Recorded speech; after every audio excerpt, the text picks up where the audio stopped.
Bonjour, bonjour famille, bonjour la Côte d'Ivoire, bonjour à tous ces Ivoiriens là qui aujourd'hui regardent comme moi la situation de la Côte d'Ivoire.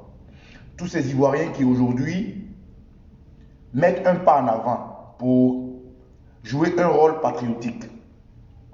Alors camarades, aujourd'hui j'ai intitulé ce direct, ce message de Okossi Baba Nicolo que je suis, archevêque du Vatican, porte-parole du Vatican.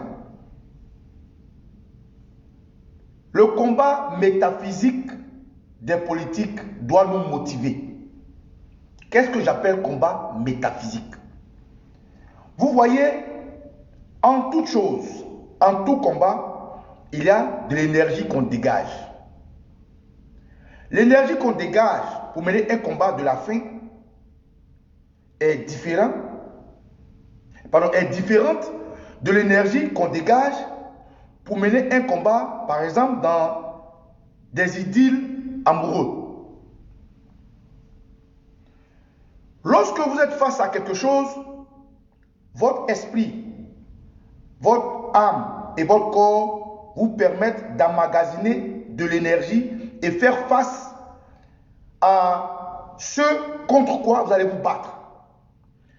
Dans le cadre de la Côte d'Ivoire aujourd'hui, dans le cadre de la situation sociopolitique, il y a un combat que tout Ivoirien mène en ce moment.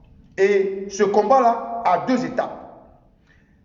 Première étape, un combat, il est multidimensionnel.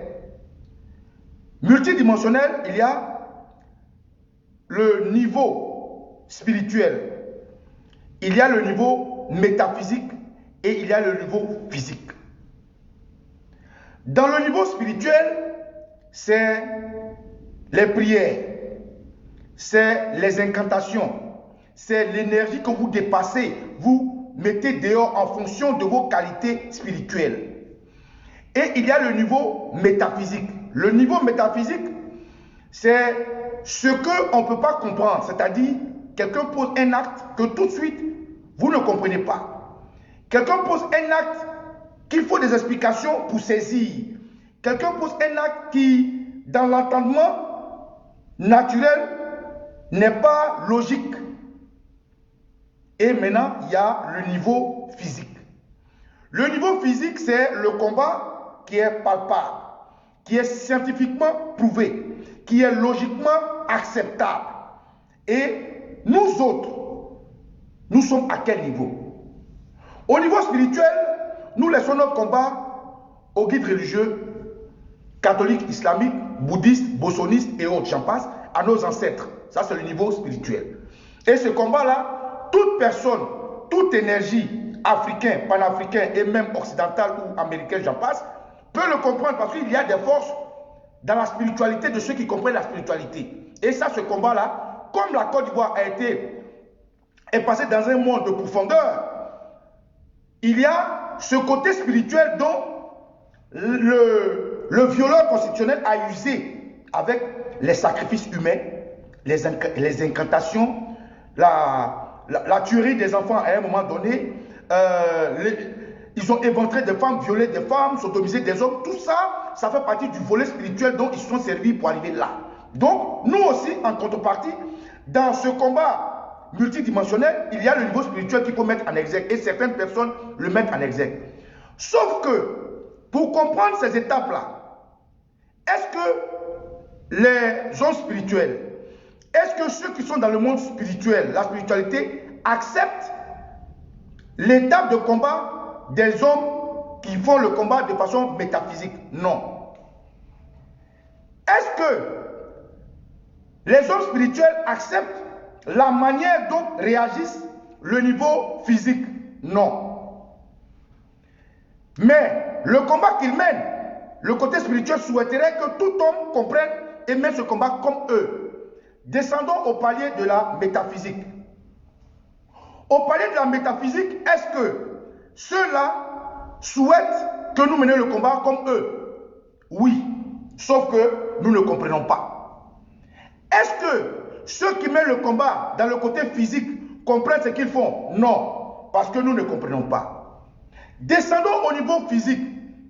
Est-ce que nous souhaiterions que les spirituels et ceux qui sont dans le côté métaphysique se battent comme nous? Oui, parce que nous voulons des preuves palpables.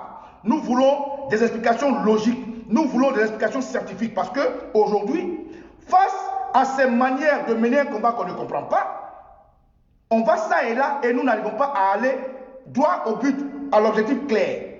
Je vous explique ça pour vous donner la première partie de la tranche. Il y a maintenant le combat multistratégique. Le combat multistratégique met en exergue une stratégie pour arrêter Ouattara. Et c'est cette stratégie-là qui me font aujourd'hui intituler mon direct le combat métaphysique des politiques. Pourquoi leur combat est métaphysique? Dans le côté métaphysique qui est au-dessus de la physique, il y a des choses comme les gens appellent la magie. On ne comprend pas la magie. Tu ne peux pas comprendre que quelqu'un mette sa main dans sa poche et pas sortir une carte alors qu'il n'avait rien dans sa poche. Ça, c'est le côté métaphysique. Aujourd'hui, excusez-moi un instant. Ah, c'est bon. Ouais. Aujourd'hui, l'attitude de nos hommes politiques est un combat métaphysique. Parce que ils disent que la CEI n'est pas consensuelle. Ils disent que M. Ouattara est en viol anticonstitutionnel. Il a violé notre institution. Leur jeunesse a appelé des Ivoiriens à sortir et marcher. Leur femme de l'opposition a appelé des Ivoiriens à sortir et marcher. Et parmi ces Ivoiriens-là, il y a d'autres qui sont emprisonnés. Il y a d'autres qui ont perdu la vie. Et Abidjan est dans le chaos, dans une situation de ni paix ni guerre. Mais ces hommes politiques-là, eux, ils décident d'aller de façon incompréhensible jouer un rôle que nous ne comprenons pas. C'est pour ça que je dis que leur combat est métaphysique. Parce qu'il faut seulement la magie. Il faut seulement le mami-ouattarisme politique pour comprendre leur attitude. Qu'est-ce qui ne va pas? Aujourd'hui, je ne parle pas de Henri Konan Bédié. Parce que quand je parle d'Henri Konan Bédié, je parle d'un papa. Je parle à un homme qui est censé être celui-là sur qui nous comptons. Parce que quand un enfant va chercher des palabres dehors, il compte sur son papa pour se cacher. Mais une fois que, 2 fois, 3 fois, on le frappe, que son papa le désavoue, à un moment donné, il faut comprendre que ou bien c'est une éducation, ou bien c'est une lâcheté de la part de son père. Donc quand je parle des partis politiques, je parle de tous ces partis politiques-là qui aujourd'hui courent déposer leur candidature. Je parle de ces partis politiques qui, dans la chaleur de ce que les Ivoiriens vivent, dans eux-mêmes, leur énormité de décrier la CEI, leur énormité de décrire l'attitude du violeur constitutionnel, leur énormité de dire aux Ivoiriens, allez vous faire enrouler. Nous sommes allés nous faire enrouler. Nous avons incité des gens à aller nous faire enrouler. Sauf que, au moment où on demandait aux Ivoiriens d'aller se faire enrouler, il y avait une réalité politique. M. Gon Coulibaly était candidat du RDR. Donc cette réalité politique nous a amené à accompagner cette option de aller vous faire enrouler pour qu'on puisse avoir un bien matériel, physique, parce que nous menons un combat physique pour débouter le RDR. Et la réalité, c'est que M. Gon Coulibaly est décédé. Et M. Ouattara dit les candidats. Donc c'est une autre réalité. Mais au lieu que ces hommes politiques prennent cette réalité comme nous la prenons, ils sont dans leur logique d'élection. Alors qu'on dit la politique, c'est la saine appréciation du moment. Si la politique est la saine appréciation du moment, comment est-ce que ceux-là ne comprennent pas que dès l'instant où la réalité a changé, leur démarche doit changer? Mais au lieu de ça, ils mènent un combat métaphysique, c'est-à-dire un combat que nous, on ne comprend pas. Au-delà de ça, si on ne comprend pas leur combat, est-ce qu'eux aussi, ils comprendront notre combat? S'ils ne comprennent pas notre combat, il faut qu'ils comprennent notre combat. Parce que notre combat, il est scientifiquement prouvé. Il est logiquement avéré. Pourquoi? Parce que pour nous, si Ouattara viole la Constitution, pour nous, si Gom Coulibaly est décédé, que le RDR n'a pas donné de candidat, que Ouattara dit les candidats, pour nous, dès l'instant où nous sommes fait enrôler pour aller aux élections avec un candidat du RDR autre que Ouattara, pour nous, dès l'instant où la jeunesse de ces partis-là a appelé les gens à sortir, pour nous, dès l'instant où les femmes de l'opposition ont appelé les gens à sortir, pour nous, dès l'instant où il y a eu mort, dès l'instant où il y a violation de notre constitution, il ne devrait pas avoir de marche métaphysique des hommes politiques. Parce que nous n'allons pas comprendre la magie. C'est pour ça que j'ai intitulé mon direct le combat métaphysique des hommes politiques. Parce que la métaphysique ne peut pas être comprise de tous. Et nous ne comprenons pas. C'est illogique, c'est immatériel, c'est incompréhensible. Donc, il faut que les hommes politiques viennent dans le monde physique pour nous expliquer leur logique. Parce que si nous menons un combat, nous ne pouvons pas mener un combat de manière dispersée. Il faut que nous allons tous dans le même sens pour être forts. Mais si nous allons de manière dispersée, c'est vrai qu'il y a des stratégies dans un combat. Il y a la stratégie spirituelle que je vous ai expliquée, où il faut mettre des soldats spirituels. Il y a la stratégie métaphysique que eux, les hommes politiques mènent, où il faut mettre des soldats de la stratégie métaphysique.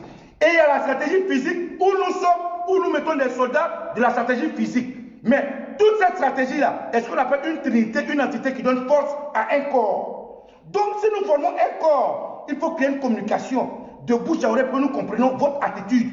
Moi, je ne comprends pas l'attitude des partis politiques qui, au sein des Ivoiriens versés tout récemment, qui, à l'arrestation des Ivoiriens versés tout récemment, qui, à la force de l'apatridie, on oblige le président Laurent Gbagbo à être apatride. On l'oblige à être apatride, alors que le président Laurent Gbagbo était un homme politique, étant leur frère, devrait faire partie de leur centre de revendication. On laisse tout ça là. Et puis on mène un combat métaphysique. Les Ivoiriens ne comprennent pas. Donc, je veux dire aux hommes politiques, leur combat métaphysique peut avoir effet. Ils savent ce qu'ils font, peut-être. Mais lorsqu'ils auront besoin de nous, lorsqu'ils auront besoin des combattants physiques, nous allons leur dire non, parce que nous n'avons pas compris leur combat métaphysique. Lorsque, à un moment donné, ils auront besoin de venir dans le côté physique, nous allons leur dire non, parce qu'on ne va pas confier notre pays à des gens qui font magie.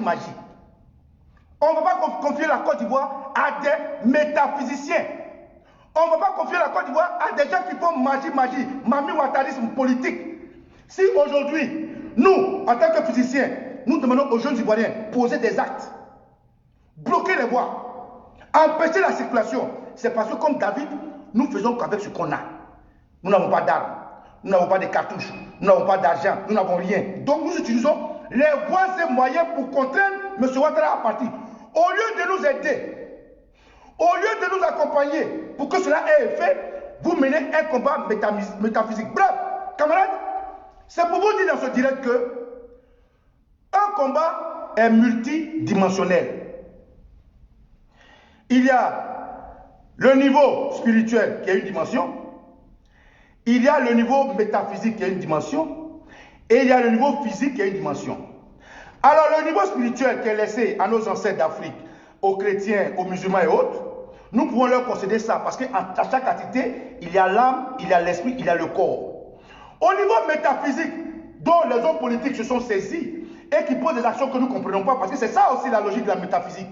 On ne comprend pas parce que ce n'est pas logiquement prouvé, scientifiquement prouvé. Ils trouvent que peut-être aller déposer leur candidature alors qu'eux-mêmes disent qu'il y a violation de leur institution.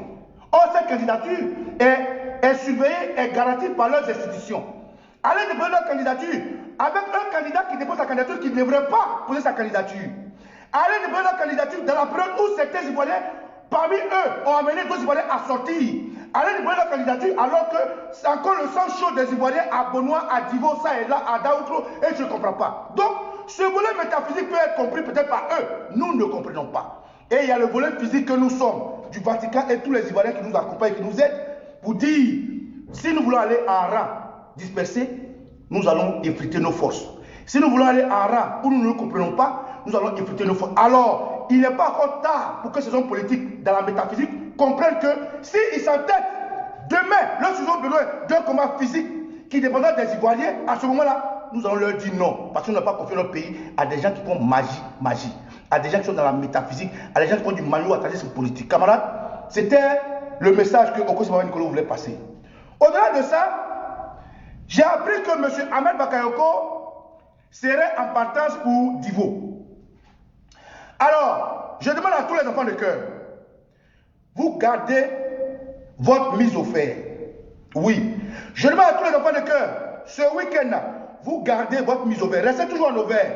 Nous avons un travail à faire dans le week-end qui arrive.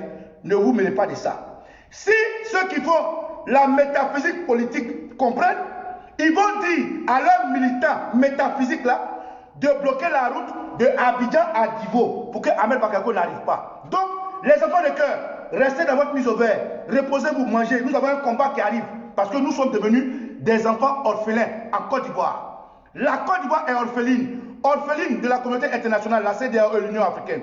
Orpheline de la communauté qui donne des ordres, la France, les États-Unis et tous les autres. Orpheline de nos frères de l'Afrique de l'Ouest qui nous aident. Nous sommes délaissés à nous. C'est à nous de compter sur nous. Et chaque Ivoirien peut poser un pas où il peut, comme il peut pour débouter Ouattara. Sur ce, restez à l'écoute. Les jours qui arrivent, nous allons vous expliquer la stratégie du couper-décaler. Couper les bois, laisser et puis partir. Prendre une brouette, laisser et puis partir. Bloquer la route, laisser et puis partir. Ça sera la stratégie du couper-décaler que les jours arrivés, je vais vous expliquer. Alors pour le moment, tenez-vous bien. Et cette manière de faire de la politique métaphysique, les hommes politiques, vous nous laissez orphelins et nous avons honte de vous. Portez-vous bien, c'était Okosi Nicolas. Et tu